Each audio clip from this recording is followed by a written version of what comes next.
Hello everyone, मैं Rahul Singh physics classes से। हम लोग बात कर रहे थे कॉम्बिनेशन ऑफ रेसिस्टेंस के बारे में। ओके, प्रतिरोधों का संयोजन क्या होता है। हम तो फर्स्ट इसके पहले वाले वीडियो में मैंने आपको बताया था कि श्रेणी क्रम संयोजन, प्रतिरोधों का श्रेणी क्रम संयोजन। अभी बात करेंगे समांतर क्रम संयोजन के बारे में कि समांतर क्रम का संयोजन होता क्या है। ठीक, तो सबसे पहले श्रेणी क्रम के संयोजन की एक बार जिक्र कर लेते हैं कि श्रेणी क्रम में क्या होता था कि पहला सिरा जो होता था, ये पहला सिरा है, ये दूसरा सिरा है। ये दूसरा सिरा दूसरे वाले प्रतिरोध के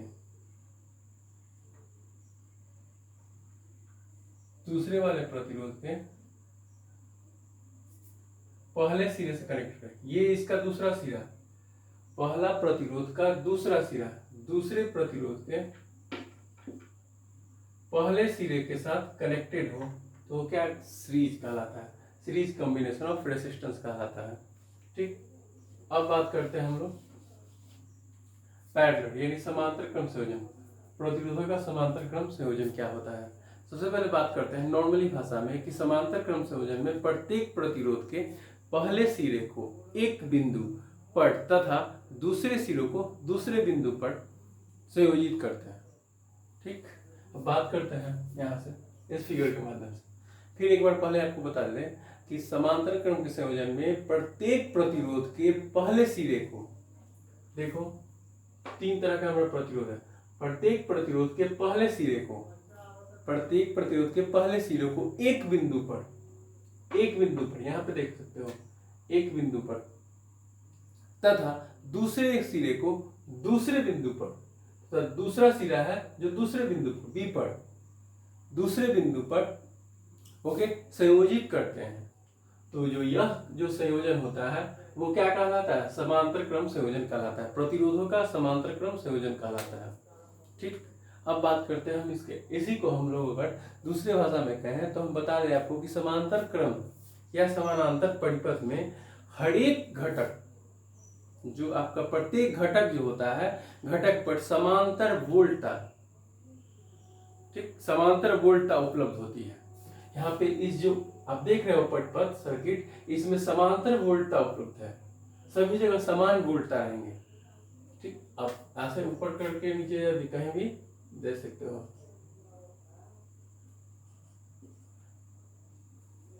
समान वोल्टता उपलब्ध होती है और धारा अलग अलग बढ़ जाती है। और धारा जो हमारा R1 R2 और R3 में बढ़ जाएगा। अब देख सकते हो कि I1 I2 I3 में हमारा धारा बढ़ जाती है। तो उसे भी क्या कहते हैं, प्रतिरोधों का समांतर क्रम संयोजन कहते हैं। इसी को इंग्लिश में हम लोग कैसे डिफाइन करेंगे, तो बता दें आपको कि in parallel combination the voltage remains the same across each resistors in the circuit and current is divided among each branches। ठीक, अब बात करते हैं इसको प्रूफ कैसे करेंगे कि समांतर क्रम संयोजन में किसका हमारा टोटल डेरिवेशन क्या आएगा, टोटल फॉर्मूला क्या आएगा, उसको कैसे हम लोग इसको बनाएंगे। तो आपको दिखा देंगे एक सर्किट है जिसमें तीन तरह के प्रतिरोध है। वही हमने लिखा है कि माना कि तीन प्रतिरोध R1 R2 तथा R3 है, R1 R2 तथा R3 है, जो A और B के बीच समांतर क्रम में जुड़े हुए हैं। देखो A और B के बीच समांतर क्रम में जुड़े हुए हैं। मैंने आपको डिफिनेशन भी बताया था कि प्रत्येक प्रतिरोध के पहले सिरे को एक बिंदु पर तथा दूसरे सिरे को दूसरे बिंदु पर, प्रत्येक प्रतिरोध के पहले देख रहे हो एक बिंदु पर तथा दूसरा दूसरे बिंदु पर जब कनेक्टेड हो तो उसे क्या बोलते हैं, प्रतिरोधों का समांतर क्रम संयोजन कहते हैं। तो वही A और B के बीच समांतर क्रम में जोड़े गए हैं। A और B के बीच एक सेल जोड़कर, देख सकते हो A और B के बीच एक सेल जोड़कर उनके बीच विभवांतर भी लगाया जाता है। A और B के बीच एक सेल जोड़कर उनके बीच विभवांतर भी लगाया जाता है। ओके, तब कुल विद्युत धारा I=I1 I2 तथा I3, जो कि तीन में बट गया है, तो हम टोटल विद्युत धारा निकालेंगे I=I1 I2 तथा I3। ओके, फिर बात करते हैं आगे, क्योंकि प्रत्येक सिरे, अब ऐसा किस लिए हुआ तो बता दें आपको, क्योंकि प्रत्येक सिरे के बीच का विभवांतर भी है। इन सभी सिरों के बीच का विभवांतर जो क्या है हमारा भी है। ठीक, लगाया जाता है, बीच का विभवांतर भी लगाया जाता है, तब कुल विद्युत धारा आपका टोटल ये मिला।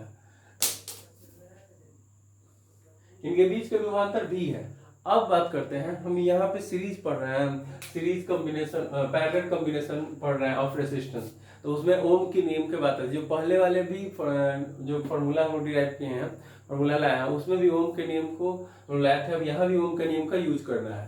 तब ओम के नियम से v equal to I R, ठीक, आप जानते हो कि v equal to I R था, I equal to V by R, I equal to V by R, यहाँ पे क्रॉस चला जाएगा।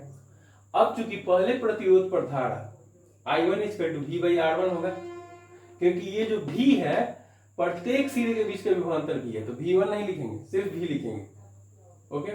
और दूसरे प्रतिरोध पर धारा I2 equal to V by R2, और तीसरे पर I3 equal to V by R3।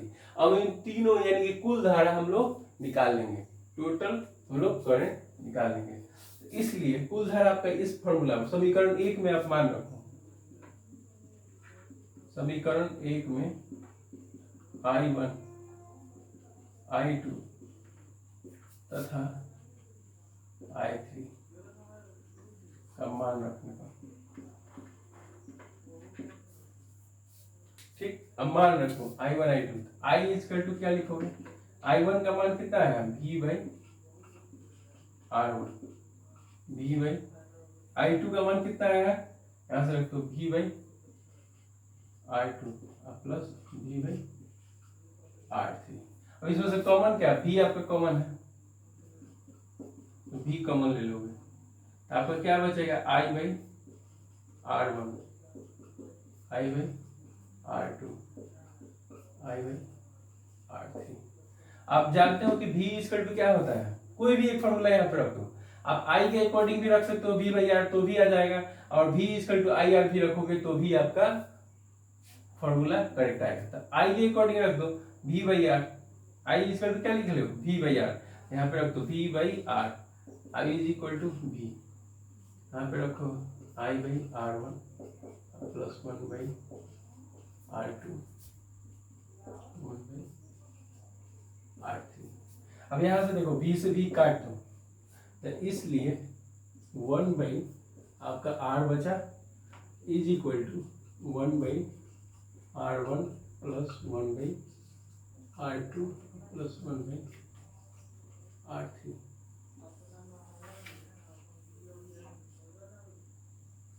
ठीक, ये आपका प्रूव हो गया। इसे ही हम लोग क्या बोलते हैं, प्रतिरोधों का समांतर क्रम संयोजन बोलते हैं, प्रतिरोधों का समांतर क्रम संयोजन बोलते हैं। ठीक, अब हम लोग को एक बार बताते हैं, आपको नोट लिखवाते हैं, थोड़ा सा नोट लिखे जो इम्पोर्टेंट है। ठीक, कुछ फॉर्म है जो आपको लिखना है, इसे आप नोट कर लो अच्छी तरह से।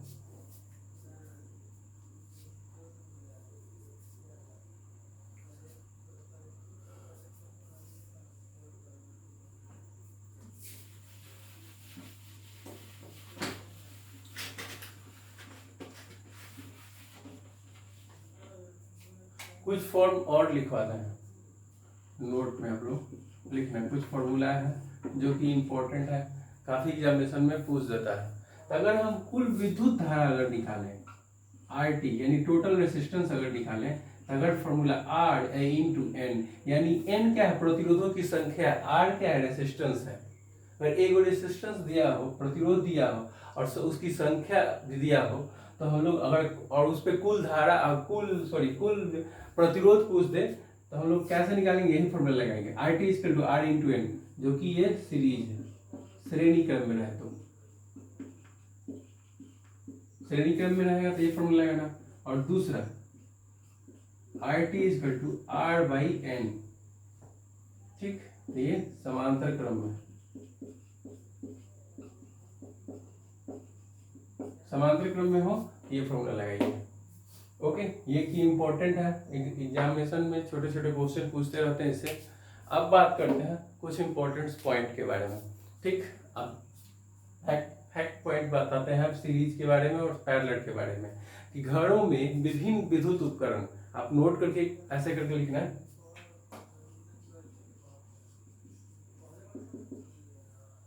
आपको बता दें कि घरों में विभिन्न विद्युत उपकरण जैसे विद्युत बल्ब, पंखे, हीटर, फ्रिज, टीवी, रेडियो आदि एक दूसरे के साथ समांतर क्रम में जोड़े जाते हैं।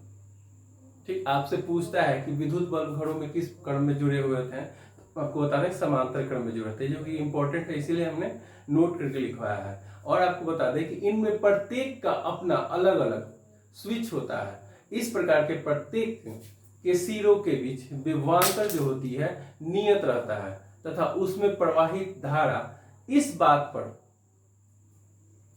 बात पर निर्भर नहीं करती है कि कोई अन्य बल्ब अथवा पंखा चल रहा है, ओके, अथवा नहीं। जैसे हम अन्य बल्बों एवं पंखों के स्विच खोलने जाते हैं तो पूरे परिपथ का प्रतिरोध घटता जाता है। जैसे आप जितना जल रहा है और उसके बाद अगर उसके आगे खोलिएगा तो प्रतिरोध जो होगा धीरे धीरे कम होगा, घटता जाता है, ओके। तथा मेंस से आने वाली धारा बढ़ती जाती